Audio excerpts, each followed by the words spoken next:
My name is Captain Sean Millard. I'm normally assigned to Ladder 1 on C shift. This day I was riding up front of Engine 1 on A shift. Captain Carson Forrester. The day of the Page Avenue fire, I was acting for the day in Battalion 2. I'm normally assigned Engine 22 A shift. My name's Des Burke. I'm Battalion Chief of the Virginia Beach Fire Department, assigned to the 1st Battalion on A shift. Battalion 2, Engine 1, Engine 4, and Ladder 1, TAC 12 assigned, commercial or multifamily alarm, 3288, Page Ave, cross streets are 2300, Page Harbor Landing and 2300, Cherry Tree Place. At the time of dispatch, it came out as a commercial alarm, not as a fire. So en route, it was just a 2-engine, single ladder, and a battalion response. While we were responding, the dispatcher upgraded the response and made it a full high-rise response. So my driver and I, we saw that upgrade while en route. And at that time, I can see the extra units added to the call. So you start looking through comments on MDT to try to see why the dispatcher upgraded it. She had reports of smoke at that time, and that's why it was upgraded. Engine 1, Battalion 2. Good, Engine 1. On scene, 16-story high-rise. We do have smoke from the top floor. We're going to be abandoning the truck for high-rise ops. So Engine 1 in command. Okay, copy. You got smoke showing from the top floor. They just upgraded to a high-rise. I got you in command. So being the first arriving truck, our mode, we were going to be in the offensive mode in the high-rise operations. So by that, we were going to abandon the truck, take all of our hose up to the top, and fight the fire from the floor below. The second due truck, I believe, was responsible for making the connection at the FDC and establishing the water supply. Ladder 1 in command. Command, go ahead. Got one confirmed victim hanging from the balcony, 11th floor. I don't think we're going to be able to reach. We're going to make an attempt. I'm going interior with Engine 1. Ladder 1 will be part 2, Alpha side. All right, copy. You got a confirmed victim, 411, you said? The fire floor with the All right, copy. As soon as Engine 1 gave me their size up, that there was smoke showing from the 15th floor, with a high-rise, if it's a working incident, our policy says we're going to call for a second alarm right out of the gate. But then we also had a victim, so both of those things just prompted. We're going to need it's manpower laden. We're going to need a lot of people on the scene, so that's what prompted me. As soon as I took command, I called for the second alarm on arrival. So upon arrival at the fire floor, we took the elevator actually to floor 9, got off on floor 9 and made our way to the stairwell and climbed from the 9th floor up to the 14th floor. We went out on the 14th floor, the floor below the fire, just to get a layout, figure out how close that door was, and then we were trying to also find a hose connection for our high-rise hose. In that particular building, there were no standpipes in the stairwell. They were actually in the hallway on the floor below. So that point I had my DPO make the connection there and start setting up for our water supply there. Establishing the water supply was a huge priority of ours. We know when Engine 1 and Ladder 1 arrived, they were operating in a high-rise mode. They're going to be using their high-rise hoses to attack the fire.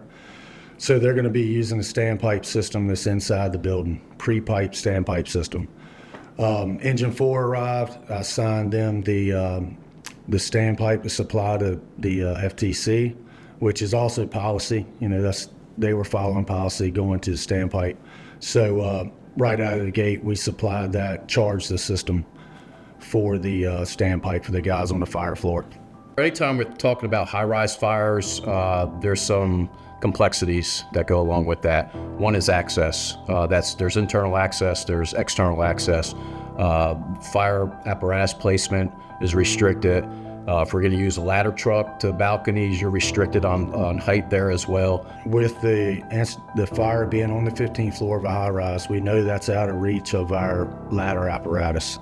With the setbacks of the buildings, heights of buildings, that's just going to be beyond the capabilities of the ladders for making exterior rescues. We know at that time all the rescues are going to be made from the interior, which is going to be, we're going to need a lot of personnel to make those rescues. Inside the structure, you're limited in the stairwells. They can become very congested. And then you're thinking about the manpower intensive it's going to be to get crews up there, equipment up there, and then water on the fire. So when we got up there on the 14th floor, we started making our connection to the hose cabinet there. The two other firefighters on engine 1 started making the connections of the hose. We decided to do a stairwell stretch, meaning we were going to connect all the hose together and flake the hose out up the stairwell. So all the way up, we ended up going above the fire floor. While we were flaking out the hose, the ladder officer went on to floor 15 to see what was going on, see the conditions there, and he relayed back that we had a dirty hallway. Command, Engine 1. Engine 1. Alright, give me a status update. Engine 1, command. We got our line charge. We're getting ready to make an attack. The 15th floor hallway is fully charged with smoke. We're starting fire attack now. Alright, copy. You got your line charge. You got a dirty hallway. Meaning that there was smoke from floor to ceiling in that hallway, that we were going to have to make all of our connections and charge the hose in the stairwell before we made our way into the hallway. There were occupants on the fire floor that were shelters in their rooms. They did not evacuate initially. A lot of times, elderly people with their age are not able to evacuate like we would like them to. Once they had not been evacuated when we got to the fire floor, that's when the first due units decided it was better to hold them in their, shelter them in place in their rooms to keep them from being in the smoke environment that was on the hallway. So the initial challenges that we faced when we were flaking out the hose in the stairwell, it was a very compressed stairwell, very short stairs and landings. So we had to make a lot of turns with the hose, flaking out the hose. So a lot of kinks initially. Once we got the hose charged in the stairwell, like I said, there were a lot of kinks. We didn't have great pressure coming out of the nozzle initially, but I was confident that as we made the stretch down the hallway and the push for the fire unit, that those kinks would kind of work themselves out, and thankfully they did. We had great pressure once we reached the fire unit, and there were no kinks really in the hose. I made contact with the victim. I'm on the balcony with her. Command to the last unit. Ladder 1, take command. I made contact with the victim. We're defending in place on the balcony. Okay, copy. You got victim on the balcony. I'm sending help up to you right now. So we knew immediately we had an occupant on the floor where the fire was located. Anytime we're dealing with high rises and we have life rescue that needs to take place, we think of a couple things, right? We think of removing the occupant from the threat, and we think of removing the threat from the occupant. So the rescue on the 15th floor, that occurred primarily from Ladder 1 officer. He came up with us in the initial fire attack. Upon Engine 1's initial arrival, we did not see anybody on that balcony during the size up.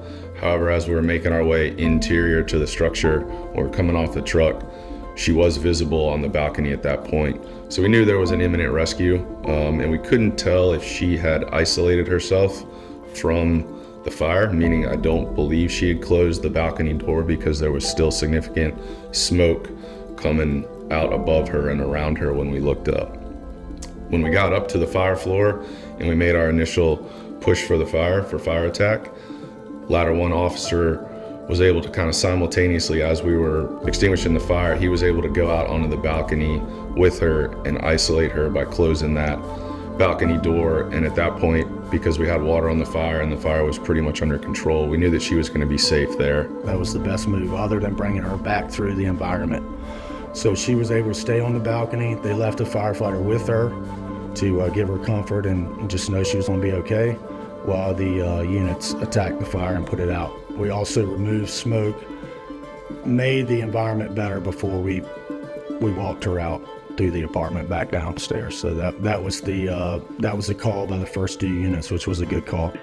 All right, command all units, be advised, Battalion 1 is going to floor 15. It'll be Division 15.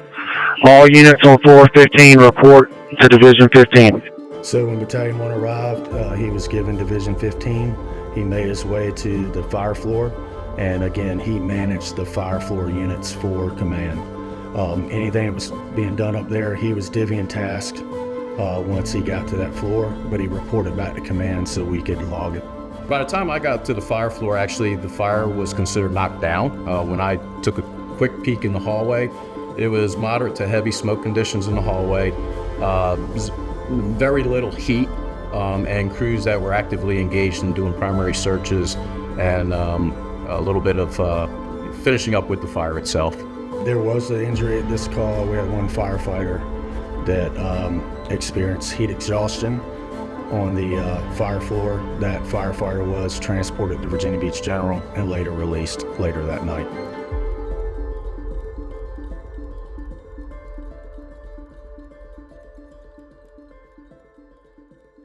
So crew discipline went extremely well on this fire. Some lessons learned. Like I said, crew discipline was awesome. Those guys, even though it wasn't my shift, I was working on overtime.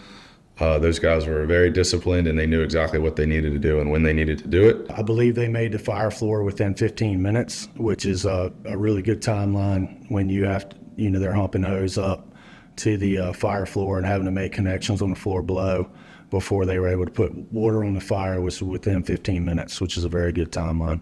First two companies, very clear on their size up, knew exactly what they were facing based on their size up. Their initial action plan, identifying that the ladder was going to be out of play, to get up to that top floor, get water on the fire, keep the occupant on the balcony in an area that was deemed somewhat safe right at that moment, and then clear communication between Engine 1, Ladder 1, Battalion 2. Everybody remained calm, and it set the tone for the success of this incident. Staging Engine 14. Staging Engine 14. Engine 14. You just move your crew forward. You're going to have lobby. You're going to meet the manager in the lobby, assist with key distribution. 14, copy. Engine 14, come in. Command, go ahead. Just want to clarify, the units we have over here are going to be base. You've got myself, Engine 3, Ladder 2, Rescue 1. I've been moved forward to the lobby. All right, I copy. We'll make Engine 3 stage him. Engine 3, copy. What could be improved? I call it house cleaning stuff. Overall, tactics and strategy was spot on. But we'll start with lobby.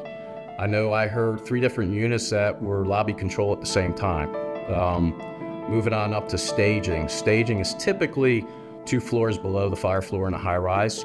A couple of units kind of crept up to the 15th floor that weren't assigned to Division 15. They have assignment from me, so again, it gets very cluttered in the stairwell. So it was a simple ask to them, hey, if you're not assigned to me, you don't have an assignment, I need you down. I missed some key factors.